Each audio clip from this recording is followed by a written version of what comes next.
नमस्कार दोस्तों, स्वागत है आपका आपके YouTube channel study with Surya में। आशा करते हैं आप सभी स्वस्थ होंगे। कई दिनों बाद मुलाकात हो रही है हम लोग की। बीच में गैपिंग हो गया था काफ़ी 2-3 दिन स्वास्थ्य अच्छा न रहने के कारण। तो जैसा कि हम लोग पढ़ रहे थे क्लास 10th में साइंस में बायो का पोर्शन हम लोग देख रहे थे। तो उसी क्रम में हम लोगों ने पढ़ा पाचन तंत्र पूरा हो गया। उसके बाद हम लोगों ने एक वीडियो में श्वसन तंत्र के विषय में पढ़ा कि मानव में श्वसन की क्रियाएं किस प्रकार होती हैं, कौन कौन से अंग श्वसन क्रिया को पूरा कराते हैं। और उसी क्रम में आगे के क्रम में है क्लास 10th में ही ये है उत्सर्जन तंत्र, एक्सक्रीटरी सिस्टम। तो आज की जो टॉपिक है वो यही है। तो जैसे कि यहाँ लिखा है मानव में उत्सर्जन। तो मानव में उत्सर्जन, तो सबसे पहले हम जान लेते हैं उत्सर्जन होता क्या है, उत्सर्जन किसे कहते हैं, इसको जान लेते हैं। तो हमने 3 परिभाषा लिखी है। अगर आपको जो परिभाषा सरल लगे उसी को क्या करिएगा, नोट कर लीजिएगा और उसी को समझ लीजिएगा। जैसे यहाँ पे है उत्सर्जन किसे कहते हैं, उपापचयी प्रक्रियाओं के फलस्वरूप निर्मित अपशिष्ट उत्पादों। उपापचयी क्रियाओं के फलस्वरूप माने जो भोजन हमारा पचा है उसका जारण हुआ, उसके परिणाम स्वरूप क्या बना, कुछ अपशिष्ट उत्पाद बना और अतिरिक्त लवणों का शरीर से बाहर त्यागना क्या कहलाता है, उत्सर्जन कहलाता है। एक तो परिभाषा ये हो गई। उसके बाद हम जान लेते हैं उत्सर्जन अंग किसे कहते हैं। तो यहां से है उत्सर्जन की क्रिया करने वाले अंगों को उत्सर्जन अंग कहते हैं। उत्सर्जन की क्रिया अपशिष्ट पदार्थों को बाहर निकालने में जिन जिन अंगों का इस्तेमाल होता है वे सभी अंग क्या कहलाते हैं, उत्सर्जन अंग कहलाते हैं। जैसे त्वचा हो गया, उसके बाद हो गया किडनी हो गई, ये सब क्या करते हैं, उत्सर्जन की क्रिया करते हैं। अब जैसे यहाँ पे है उत्सर्जन अंगों को सामूहिक रूप से, उत्सर्जन अंगों को सामूहिक रूप से उत्सर्जन तंत्र कहते हैं। तो क्वेश्चन पूछ सकता है उत्सर्जन तंत्र क्या होता है। तो उत्सर्जन की क्रिया करने वाले अंगों को सामूहिक रूप से क्या कहते हैं, उत्सर्जन तंत्र कहते हैं। अब ये परिभाषा ये हो गई। उसके बाद दूसरी जो परिभाषा है वो इस प्रकार है, शरीर की उपापचयी क्रियाओं द्वारा निर्मित नाइट्रोजनी पदार्थ को, जब शरीर के उपापचयी क्रिया होती है तो उसमें क्या बनता है, नाइट्रोजनी पदार्थ। और यह नाइट्रोजनी पदार्थ शरीर में क्या होता है, अनावश्यक होता है, इसका हमारे शरीर में कोई काम नहीं होता। अगर ये पदार्थ लंबे समय तक हमारे शरीर में रह जाते हैं तो अनेक प्रकार की बीमारी उत्पन्न कर सकते हैं, यह हमारे स्वास्थ्य के लिए घातक सिद्ध हो सकते हैं। तो उसी प्रकार नाइट्रोजनी पदार्थ को बाहर निकालने की क्रिया को क्या कहते हैं, उत्सर्जन कहते हैं। ये दूसरी परिभाषा हो गई। उसी क्रम में तीसरी जो परिभाषा है वो और भी थोड़ा सरल है, सरल शब्दों में है, उसको देख लेते हैं। जैसे यहाँ पे कोशिकाओं में प्रोटीन व अमीनो अम्लों के अपघटन से अमोनिया का क्या होता है, उत्पन्न होता है, या अमोनिया उत्पन्न होती है। अमोनिया उत्पन्न होती है जो शरीर के लिए क्या करती है, अत्यंत विषैली होती है और बहुत ही हानिकारक होती है। इसीलिए इनको शरीर से बाहर निकालना क्या है, बहुत ही आवश्यक होता है। अमोनिया को शरीर से बाहर निकालने के 3 प्रकार हैं, या हम अमोनिया को शरीर से बाहर 3 प्रकार से निकाल सकते हैं।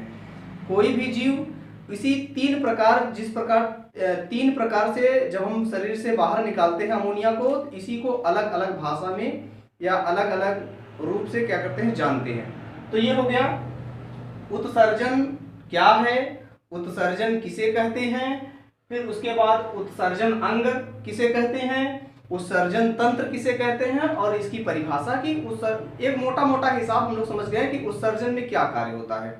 तो यहाँ पे देख लेते हैं, जिस प्रकार जैसे मैंने प्रोटीन खाया, प्रोटीन का पाचन हुआ, प्रोटीन के पाचन के दौरान बना क्या, अमीनो अम्ल बना और अमोनिया बना। ये अमीनो अम्ल क्या है, ये आवश्यक पदार्थ है। ये शरीर के क्या करता है, कोशिका ये ऊर्जा लेकर, इससे कोशिकाएं ऊर्जा लेकर अपने निर्माण में, वृद्धि में, विकास में ये काम ले लेती हैं। उसके बाद अनावश्यक पदार्थ क्या बचता है, अमोनिया। इसी अमोनिया को ही क्या करते हैं, शरीर से बाहर निकाला जाता है 3 प्रकार से। आप लोग इसको नोट कर लीजिए, आगे हम बताते हैं कि वो 3 प्रकार कैसे कैसे है, उसमें देख लेते हैं। आप लोग नोट कर लिए होंगे पिछला पेज, तो उसी क्रम में हम आगे देख लेते हैं। जैसे कि हम पिछले पेज में बताए थे कि जो अपशिष्ट पदार्थ बनता है अमोनिया, ठीक, तो यहाँ पे अपशिष्ट पदार्थ क्या बना था, अमोनिया बना था। तो अमोनिया को 3 प्रकार से शरीर से क्या किया जाता है, बाहर किया जा सकता है। देखिए, जब अमोनिया NH3 को डायरेक्ट शरीर से बाहर करता है कोई जीव, जैसे वह जीव जो अमोनिया को डायरेक्ट शरीर से बाहर करता है, उस जीव को कहते हैं अमोनोटिलिक जीव। क्या कहते हैं, अमोनोटिलिक जीव। क्वेश्चन पूछ सकता है अमोनोटिलिक जीव किसे कहते हैं, तो जो जीव अमोनिया का उत्सर्जन सीधे मात्रा में करे या सीधे अमोनिया का उत्सर्जन करे, उसको क्या कहते हैं, अमोनोटिलिक जीव। इसमें कौन कौन से जीव आते हैं, इसमें मछली आती है, और जलीय जीव आते हैं, और जलीय सरीसृप आते हैं, मोलस्का आता है, हाइड्रा आता है, अन्य जीव क्या करते हैं, इस वर्ग में आते हैं। इन सभी जीवों को क्या कहा जाता है, अमोनोटिलिक। क्यों कहा जाता है, क्योंकि यह सीधे अमोनिया का उत्सर्जन करते हैं। अब अमोनोटिलिक जो जीव होते हैं, उनमें 1 ग्राम अमोनिया के उत्सर्जन के लिए 500 ml जल की आवश्यकता होती है। कितनी, 1 ग्राम अमोनिया के उत्सर्जन में 500 ml की आवश्यकता होती है। इस प्रकार हम कह सकते हैं कि अमोनोटिलिक जीवों में उत्सर्जन की क्रिया करने के लिए ज्यादा मात्रा में जल की आवश्यकता होती है। तो ये हो गया एक प्रकार, ये हो गया। उसके बाद दूसरा है, जब कोई जीव, या दूसरे प्रकार से इस प्रकार है कि अमोनिया कार्बन डाइऑक्साइड के साथ अभिक्रिया करके बनाता है यूरिया, और जब यूरिया बनाएगा, जिस जीव में यूरिया बनेगा, यूरिया के थ्रू उत्सर्जन की क्रिया होगी, उसको कहेंगे यूरियोटिलिक। तो इसमें हम कह सकते हैं वे जीव जो अमोनिया का उत्सर्जन किसके रूप में करते हैं, यूरिया के रूप में करते हैं, उन जीवों को बोला जाता है यूरियोटिलिक जीव।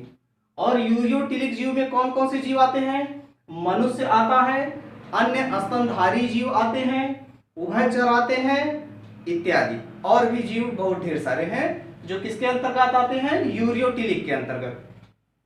अब हम देख लेते हैं यूरियोटिलिक जो जीव है, उसमें 1 ग्राम अमोनिया के उत्सर्जन के लिए 1 ग्राम अमोनिया के उत्सर्जन के लिए 50 ml जल की आवश्यकता होती है। कितनी, 50 ml जल की आवश्यकता होती है।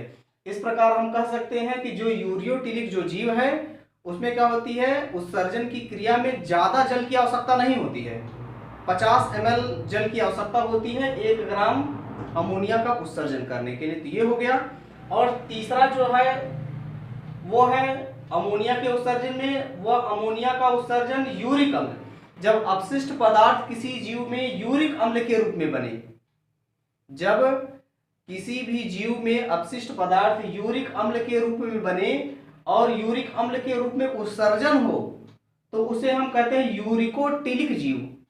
तो इस प्रकार क्वेश्चन पूछ सकता है कि यूरिकोटिलिक जीव किसे कहते हैं, तो जिन जीवों में उत्सर्जन यूरिक अम्ल के रूप में होता है उसको हम कहते हैं यूरिकोटिलिक जीव कहते हैं। इसमें कौन कौन से जीव आते हैं, कीट वर्ग आते हैं, पक्षी वर्ग आते हैं, और स्थलीय सरीसृप आते हैं, और भी जीव आते हैं, अन्य और भी जीव हैं। तो यूरिकोटिलिक जीव में 1 ग्राम यूरिक अम्ल का उत्सर्जन करने के लिए 5 ml जल की आवश्यकता होती है, अर्थात बहुत कम जल की आवश्यकता होती है। तो हम कह सकते हैं यूरिकोटिलिक जीवों के उत्सर्जन में जल की आवश्यकता बहुत ही कम होती है। कितनी, 1 ग्राम यूरिक अम्ल का उत्सर्जन करने के लिए 5 ml जल की आवश्यकता होती है। तो ये हम जान गए कि उत्सर्जन की क्रिया किन किन जीवों में किस प्रकार होती है और किस चीज का उत्सर्जन करते हैं, और उसी के अनुसार उस जीवों को अलग अलग नाम दिया गया है। जैसे यहाँ पे है अमोनोटिलिक, यूरियोटिलिक, उसके बाद यूरिकोटिलिक, ये 3 प्रकार से हम लोग पढ़ लिए इसको। अब हम बात करते हैं, तो हमको पढ़ना है मानव में उत्सर्जन। तो मनुष्य के शरीर में प्रतिदिन 17 से 18 ग्राम अमोनिया बनता है। कितना? 17 से 18 ग्राम अमोनिया।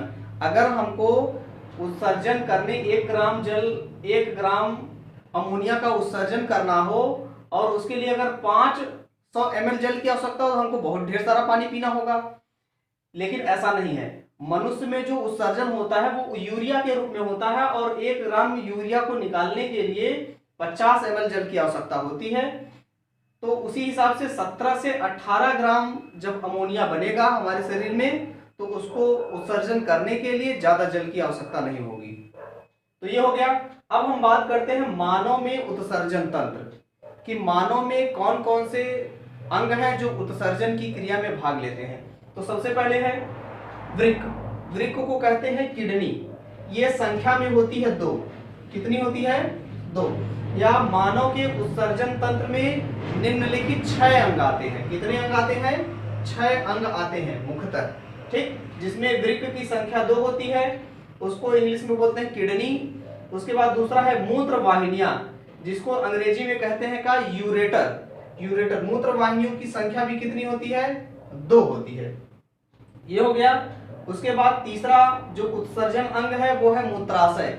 मूत्राशय को इंग्लिश में कहते हैं यूरिनरी ब्लैडर। यूरिनरी ब्लैडर ये क्या होती है? ये संख्या में 1 होती है। उसके बाद जो मानव में उत्सर्जन का जो ये है मूत्र मार्ग, इसे यूरेथ्रा कहते हैं। यूरेथ्रा की संख्या होती है 1। अब हम मानव के उत्सर्जन तंत्र को क्या करते हैं, एक छोटे से चित्र के द्वारा देख लेते हैं। चित्र वैसे स्पष्ट दिखाई दे रहा होगा, उतना अच्छा फिगर नहीं है, फिर भी समझने का प्रयास करते हैं। देखिए यहाँ पे है महाशिरा और यहाँ पे है धमनी, ये जिससे ब्लड होके क्या होता है, आता है और जाता है। और उसके बगल में 2 वृक्क लगे होते हैं। इधर वाला जो वृक्क है वो है बायां वृक्क, उसके बाद इधर वाला है दायां वृक्क। इसके ऊपर एक गोल टोपी की तरह संरचना लगी होती है जिसे कहते हैं अधिवृक्क ग्रंथि। क्या कहते हैं? अधिवृक्क ग्रंथि। उसके बाद आता है यहाँ से एक नलिका निकलती है, वृक्क से एक नलिका निकलती है दोनों वृक्क से, जिसे कहते हैं मूत्र नलिका। यहाँ से मूत्र होते हुए कहाँ पर आता है? मूत्राशय में। मूत्राशय में आके इकट्ठा होता है और मूत्र मार्ग के द्वारा शरीर से क्या होता है, बाहर निकाल दिया जाता है। तो ये मानव में उत्सर्जन आज हम लोग इतना पढ़ रहे हैं। ये मानव में उत्सर्जन लगभग 3 वीडियो में पूरी होगी, 3 वीडियो में पूरा होगा मानव में उत्सर्जन। तो आप लोग को ये वीडियो अच्छा लगा होगा। अगर आपको ये वीडियो अच्छा लगा है तो इस वीडियो को ज़्यादा से ज़्यादा लाइक करिए, शेयर करिए, कमेंट करिए।